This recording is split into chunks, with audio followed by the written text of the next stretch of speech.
నీకేసింది తినవని అన్ని కావాలి. నిన్న నీకు నీ ఫుడ్ పెట్టామా? ఏం తిన్నా? అదేం తినలేదు.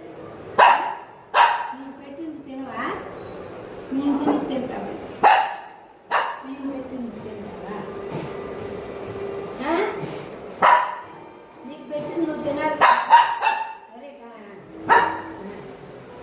బాగా వెళ్ళు వెళ్ళు పెట్టి వెళ్ళి మమ్మీ వినమా? నా ఫుడ్ నువ్వు తినకూడదు. నీ ఫుడ్ తినాలి. అర్థమైందా?